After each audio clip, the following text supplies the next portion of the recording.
Hey, today I'd like to spend a little time talking about PMI removal. In previous years, when rates were decreasing, it usually just made the most sense to refinance your home and then use a new loan to value calculation based upon the increased equity over time. However, if you took out a mortgage after 2019, you've seen rates consistently increase. So it doesn't really make sense to consider that refinance in those situations. So I'm going to talk about conventional loans today, not government loans, because their PMI works a little bit differently, but your options in getting PMI removed. So number one, the standard option is just by paying your loan down over your loan term, and it is automatically removed at 78%. Most people think that magic number is 80%, and 80% it can be removed, but you have to physically call your lender and request for them to remove the PMI. If you don't make that request, your PMI can end up staying on for another 10 to 12 months. So it's always important to kind of know that date and know that loan balance. Okay. The other options are by having your equity reevaluated.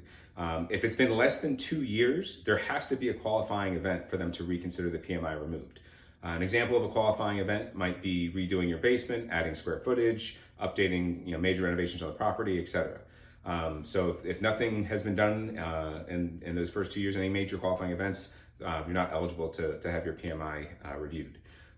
Over 2 years, you can request to have a new appraisal done, reevaluate the house to see if you now have enough equity to get below that threshold. It's always important to reach out to your lender to understand what their guidelines are. If you have questions, you can certainly call us to reach out and make sure it makes sense.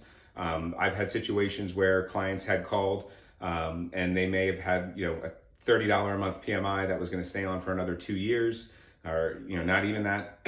So basically, that's if you're looking at that 24-month time period, you're looking at about $720 on costs, and their appraisal was going to cost them $750. So even if it didn't make sense to pay that much of a cost, it's actually probably going to be cheaper with less risk than just keeping the PMI. So we can help you review those situations and make sure it makes sense.